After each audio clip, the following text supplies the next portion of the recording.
Bienvenue dans Focus. Cette semaine, on aborde une clé d'immobilisation bien connue des forces de l'ordre. Elle s'appelle le TQB Osae. C'est parti.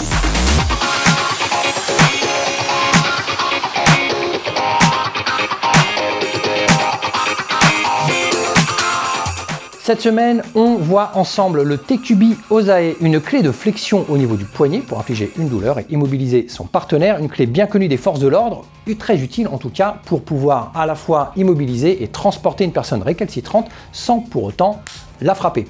Donc, techniquement parlant, qu'est-ce que je vais faire? Pour faire une immobilisation, je vais pouvoir prendre mon propre bras, plier ma main. Et ici, au niveau du poignet, j'ai une flexion, je vais agrandir, ajouter cette flexion en appuyant sur ma main. C'est ce qui va créer la douleur et c'est ce qui va à terme m'immobiliser.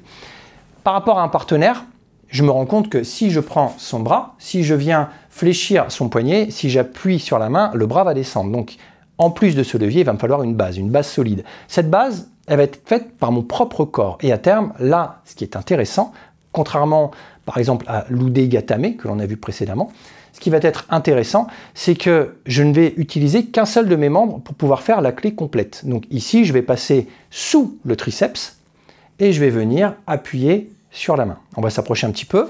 Petite étude, on va dire, pédagogique de la clé. Je viens ici passer sous son triceps. Je passe mon biceps en dessous et je vais venir récupérer le haut de sa main, le dessus, sous forme de patte de singe. D'accord, je n'ai pas besoin d'attraper, je vais juste positionner ma main sur sa main et ici je vais pouvoir appuyer. Là, ma base est solide parce que je ne vais pas redescendre mon bras, je vais la garder en l'air et je vais venir ici incliner ma main pour pouvoir faire pression. C'est cette pression-là qui, à terme, va infliger les douleurs. Donc votre partenaire, n'oubliez pas, on est sur une articulation, on risque de la manipuler en mouvement, donc on vient taper dès que la douleur commence à se faire ressentir afin de pouvoir éviter toute forme de blessure. Alors, ici, ce qu'on va faire, c'est que je vous invite à rechercher un petit peu dans les focus précédents, le focus sur l'udegatame, l'extension de bras, car on va partir de cette udegatame pour pouvoir assez facilement réaliser ce TQB Osae, cette clé d'immobilisation. Donc on aura compris que lorsque j'ai un adversaire, par exemple, il peut venir me saisir en croisé.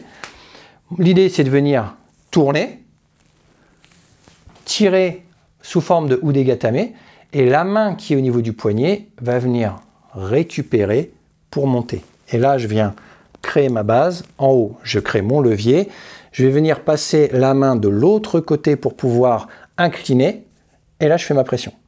Au moment où je fais la pression, il y a un effet physiologique, on va dire, commun, c'est-à-dire que la douleur fait que le corps va se bomber et la personne va monter légèrement sur ses appuis, elle va être un petit peu sur la pointe des pieds.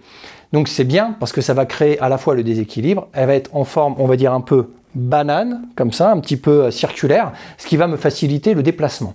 Donc on y retourne, on peut même partir sur une saisie directe, puisqu'on a vu dans le tuto des udegatame que sur saisie directe, je vais venir mettre ma main opposée en mode bonjour et je vais hop, passer ici. Là, je suis en contrôle du coude, je viens serrer la main contre moi. Cette main-là va venir pivoter, je crée la flexion du coude et hop, c'est le même bras en fait qui fait tout. L'avantage ici, c'est que je suis contre le partenaire et je vais pouvoir commencer à le transporter, à le manipuler et surtout à l'empêcher de venir vers moi. D'accord? Donc, et là, je peux commencer doucement à le déplacer. On verra qu'il y a des déplacements qui seront évidemment plus pratiques, plus logiques que d'être ici, on va dire, obligé de me coller derrière. On peut le faire également, cette clé-là. Alors hop, non, on va repartir de là, comme on l'a vu tout à l'heure. 1, 2, on va même s'approcher un petit peu pour que vous puissiez bien voir à partir de cette extension, on ne va pas descendre trop bas, ma main qui vient ici agripper. Je viens tirer le coude pour pouvoir passer. Et si jamais je vais être à l'extérieur du corps de l'adversaire, c'est ce bras-là, ici le bras qui est le plus proche, qui vient passer dessous pour pouvoir récupérer. Ici par exemple. Et je peux même placer le coude ici sur mon biceps ou sur mon pectoral. D'accord? Soit ici, soit ici. D'accord? Donc à ce niveau-là, je suis déjà dans une tension assez importante, on va dire, ça se voit, ce qui me permet aussi d'être en protection et d'être à l'extérieur.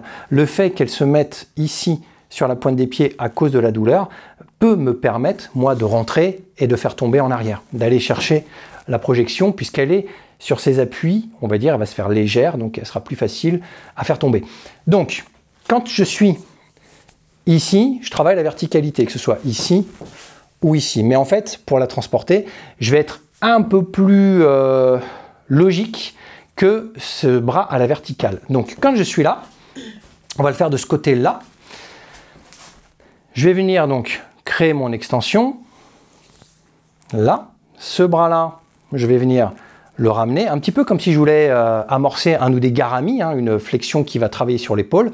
Cette main-là vient pousser pour remonter, ici. Donc ça, c'est ce qu'on a fait tout à l'heure. Ça va me permettre, en étant ici, bras droit sur bras droit, par exemple, ou bras gauche sur bras gauche, ça va me permettre d'avancer pour pouvoir créer ce contrôle. Ce bras-là, ce que je vais faire, c'est que je vais le descendre. Je conserve toujours la pression. La pression, elle est importante, on l'a déjà vu dans les focus. C'est un point de focus qui est très important. C'est que si je relâche la pression, elle reprend ses droits, elle va se barrer. Elle va vouloir tirer son coude. Donc mon but, c'est de ne pas trop tirer vers moi, parce que par défaut, elle va vouloir tirer vers elle, elle va récupérer son bras. Donc je vais plutôt aller dans sa direction. Et cette main-là, je vais venir la passer en dessous, ici, dans son dos. Comme si je voulais faire en fait une clé de menottage. Mais vous voyez là, son coude est libre et mon but, c'est de conserver son coude contre mon biceps. Donc quand je suis là, je viens avancer suffisamment près pour pouvoir rapidement passer ici son biceps sur mon biceps. Tout à l'heure j'étais triceps, triceps, là je suis biceps, biceps. On s'approche un tout petit peu, donc recule un peu, voilà, hop. Ici, tourne un petit peu, voilà. J'ai son biceps sur mon biceps. Et là, je manipule. Donc là, je suis dans une position pour vous montrer, parce que on voit bien le poignet cassé. Mais évidemment, lorsque j'ai un partenaire comme ça, moi, mon but, c'est de le tenir dans cette posture-là. D'accord? Pour pouvoir le choper, par exemple, ici, pouvoir travailler l'autre bras, pouvoir manipuler en venant saisir et rapprocher vers moi pour pouvoir me sentir au plus près, pour pouvoir contrôler, mais de conserver ça. Parce que ça, c'est ce qui va me permettre de travailler très fort dans le but de l'immobilisation. Car cette clé de poignet, elle est tellement importante. Vous voyez, juste en faisant une petite pression sur les doigts, on sent que le corps, il ne peut pas faire grand-chose. Dès qu'elle va vouloir faire une action, il suffit que je la ramène contre moi et ça va l'empêcher de faire une action. Cette clé-là, vous pouvez la faire également. Elle est plutôt connue d'ailleurs des pratiquants d'arts martiaux lorsque vous la travaillez au sol. Je fais tomber mon adversaire, je récupère un bras et je viens tirer. Dans ces cas-là, il y a une petite astuce qui est plutôt intéressante. Là où c'est moins avantageux, on va le voir, c'est que souvent j'ai besoin de mes deux mains pour faire la clé.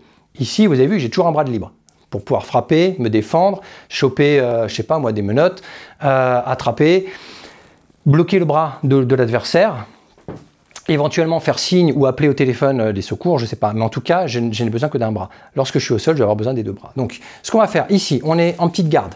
Hop, tu viens, tu frappes, hop, je pousse, j'amène au sol, je passe derrière. À ce moment-là, ce bras-là, donc comme d'hab, hein, je viens contrôler, je peux même mettre mon genou sur sa tête pour contrôler.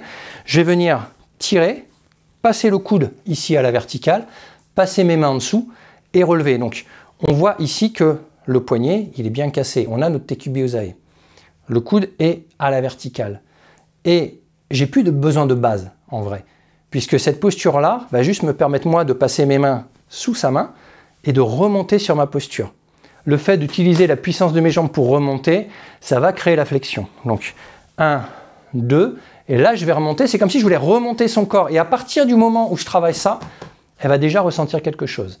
Ce qui va être important ensuite, c'est de ne pas laisser libre cette partie-là, parce qu'elle va vouloir gigoter, elle va vouloir tourner.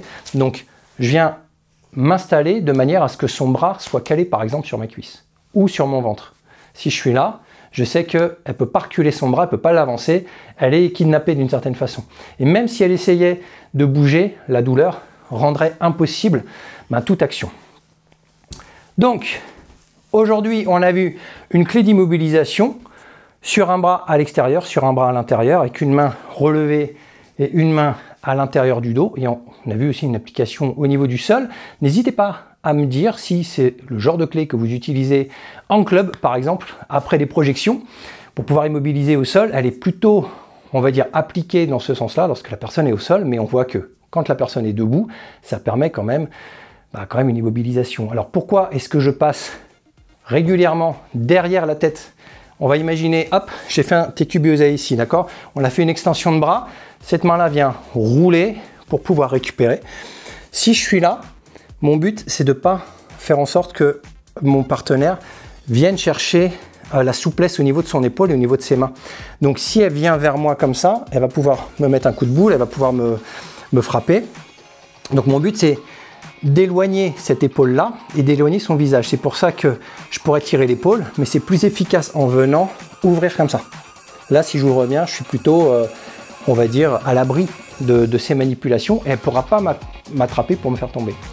Voilà, allez, c'est tout pour aujourd'hui pour cette clé d'immobilisation. N'hésitez pas donc à me dire dans les commentaires si c'est quelque chose que vous utilisez ou si vous utilisez d'autres principes d'immobilisation, notamment au sol. Moi, je vous retrouve dans quelques semaines pour un nouveau focus, sur un focus où on va immobiliser, mais vers le ciel. Allez, d'ici là, portez-vous bien. Ciao.